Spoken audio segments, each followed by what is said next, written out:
for someday? Ready to finally start living your best life right now? You're in the right place. I'm David.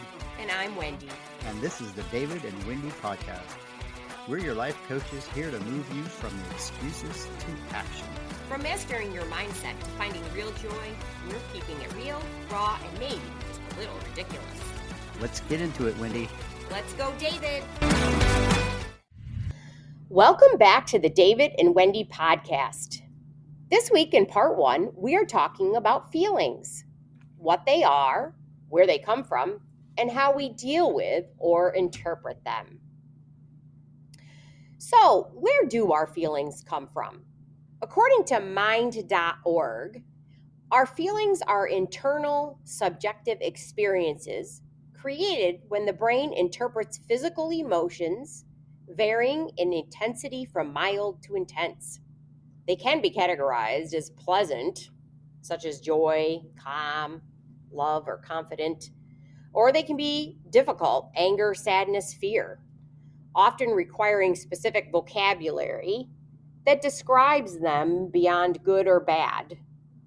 There are also confused or uncertain feelings like baffled, being hesitant, skeptical, lost, perplexed. So if you're like me, you want to identify why you're having feelings and where are they coming from? What are the thoughts? Something that I encourage you to do is to think about where the thoughts are that you're having when those feelings pop up. So whether we respond or not depends on the programming that we have in our head. So in other words, if you remember back to other episodes, programming is what we've learned from a very early age, and we keep repeating, over and over again till they're ingrained in our brain. So, have you ever known someone who seems insensitive because they do not seem to respond to an experience? Or sometimes the opposite, someone who is over the top with their emotions. Right.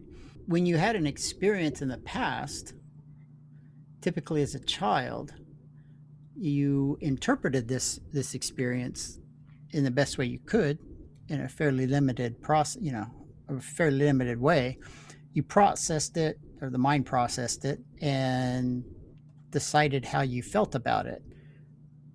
You formulated a reaction to it, and then whatever the most beneficial reaction you came up with, maybe over a few iterations of this experience, that had the most beneficial reaction for you, the most benefit, that's what becomes your default, or your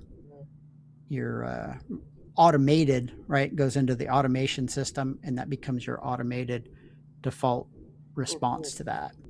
And then when you get triggered, which is simply being something happens that reminds you of that, you just run that same thing automatically without even thinking. That is just the automatic reaction, appropriate or not, and it will actually stay around for as long as you feel like you're getting a benefit from it in some way, regardless of how, if you're blowing up the room, if you still feel like there's a benefit to it, you're gonna keep that experience.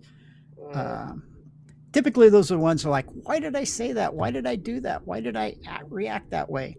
Those are the ones that are programmed.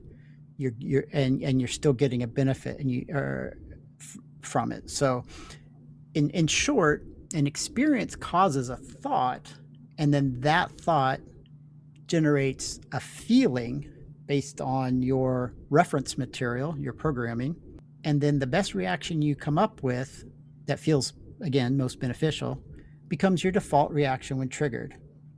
So, for example, when a child falls down, right? We've all seen little kids, because that's what they do. That's how they learn to walk, right? They fall down. One parent will freak out. Oh my God, you fell. Are you okay? And when you first see the child, right? You've seen this. You first see the child Absolutely.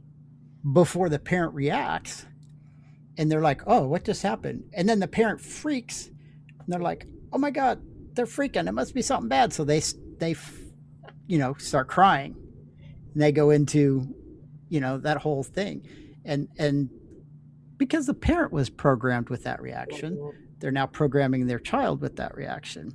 Yeah, I've witnessed this firsthand. I've literally watched a child, something would happen, and they look at the parent to see how they Yep. react or respond, and they mimic it. Yes. Right, right.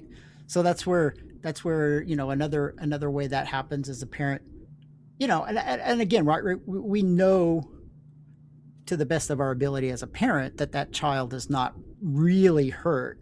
They just had kind of a little bit of a shock of an experience. So they fall Right. down. So in that context, the parent, laughs and says, "Wow, that looked like fun. How did you do that? That was cool." And so you program in falling is okay, Mhm. right? It's no big deal, right? Whereas before the program that starts to get set is falling is scary and painful. Mhm. Um, and then there's a third way that this can happen where the parent, and this is really one of the problems with problems learning that parents give to kids is that Mhm. they tell a child to get over it, right? It's different from, oh, it's no big deal, that was fun, that was cool, right? That's that's like, oh, okay, this is good, and they can just write it off. Right. Now the parents in this example, the parents are telling them, get over it, it's no big deal, right? Mhm. Big girls or big boys don't cry, that didn't hurt, quit being a baby, right? Act your age. Right. And Yeah. then you're going, oh, right, this that my feelings don't matter, my feelings are not important, my feelings are maybe even bad, right?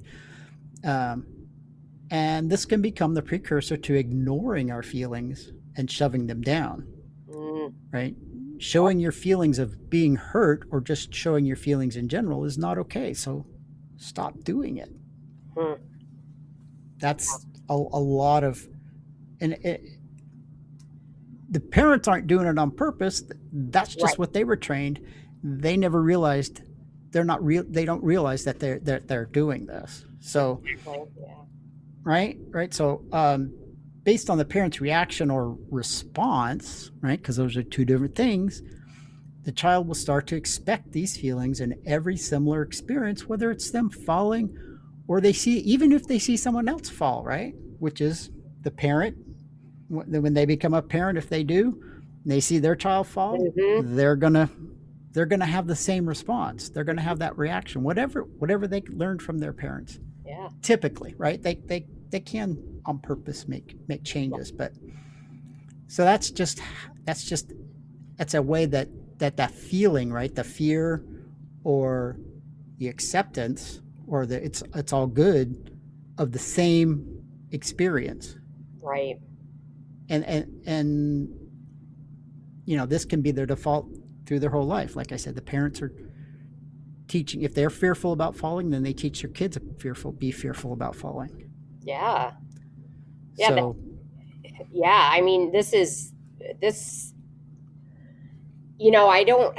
I have to first say, I believe parents are doing the best they can. I know, you oh know, yeah, always, yeah. you know, but when you Or reflect and look typically. back, yeah, yeah, typically, that's so true.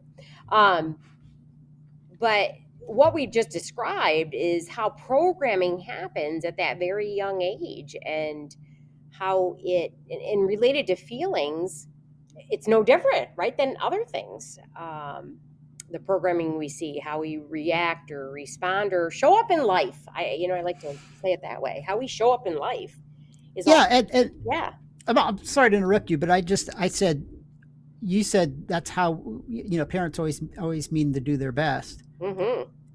And I said, yes. And I said, well, typically, meaning not all of them.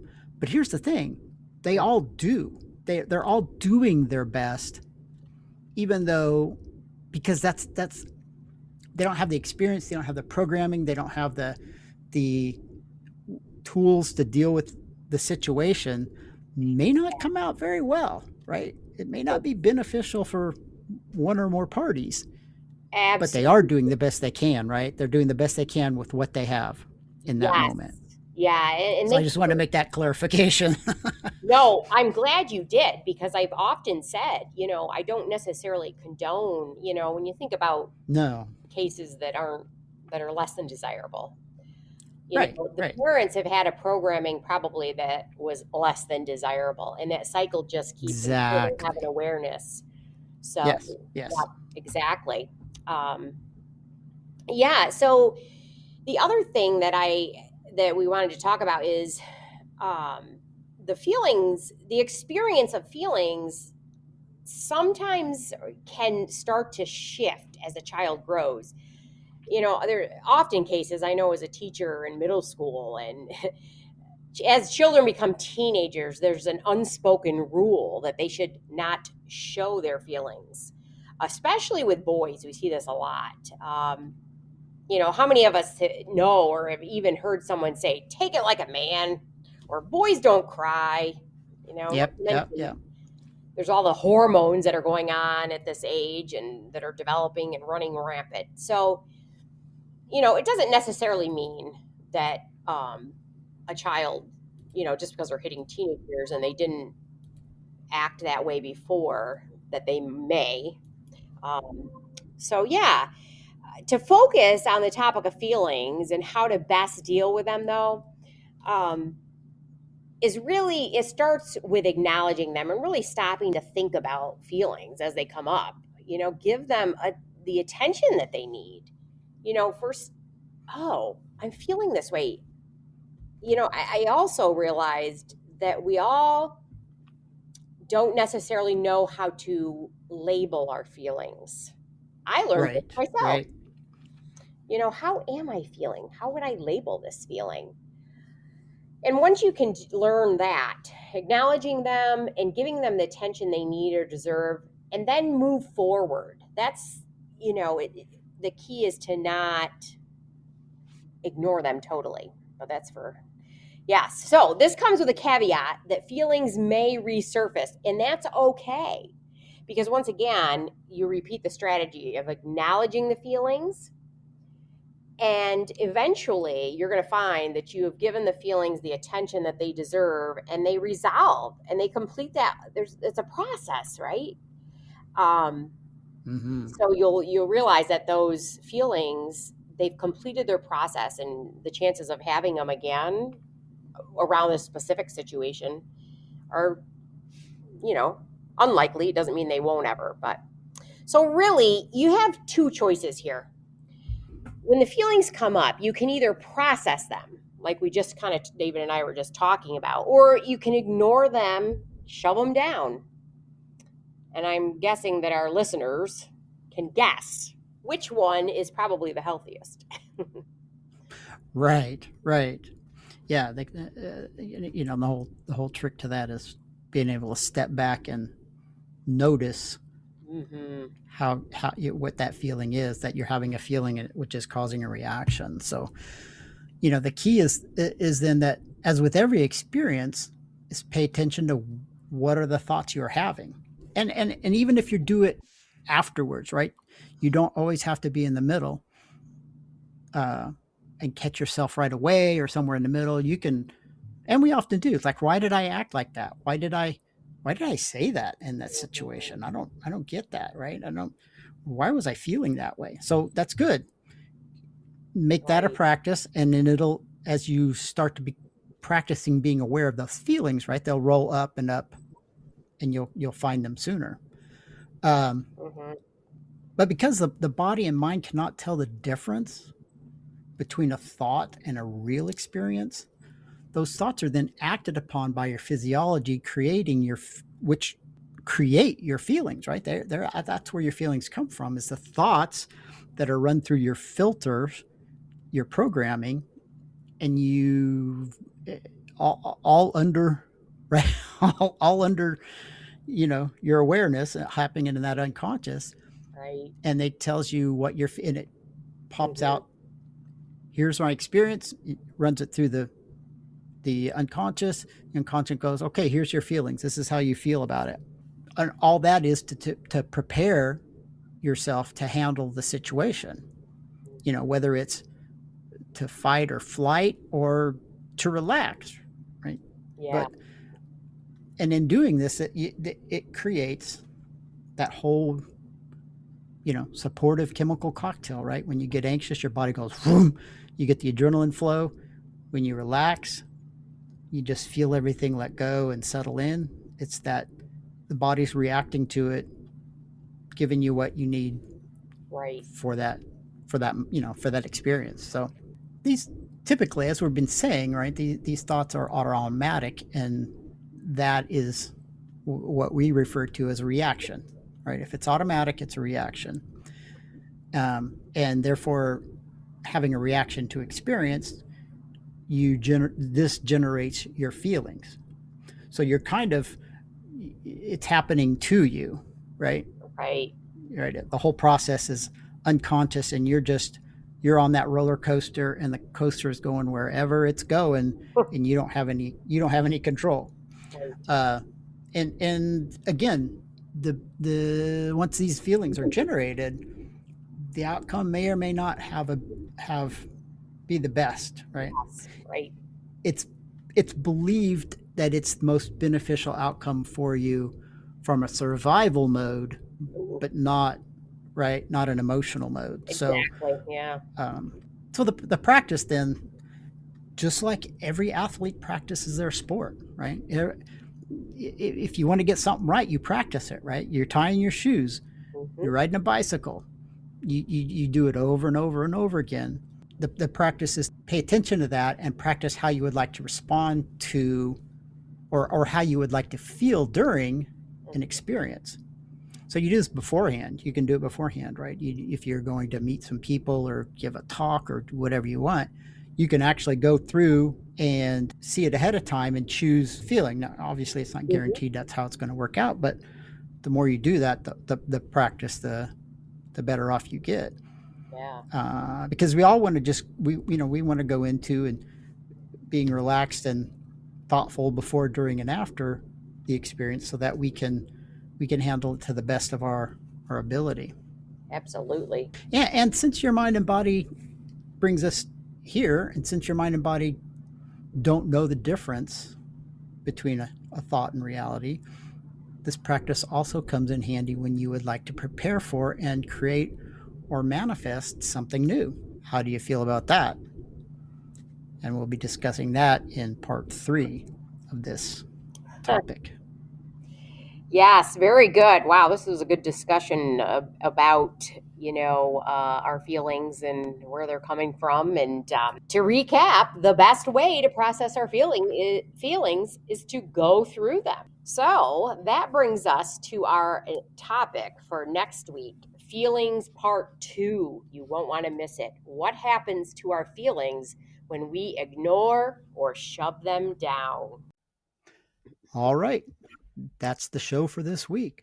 We hope you are feeling motivated, like you're ready to take on the world. If you got value today, do us a huge favor. Like and subscribe and leave us a review. It helps us reach more people just like you. You can find all our info in the show notes and connect with us at our website, thedavidandwendypodcast.com. We'll see you next week. And remember, always be kind, loving, and compassionate to everyone you meet.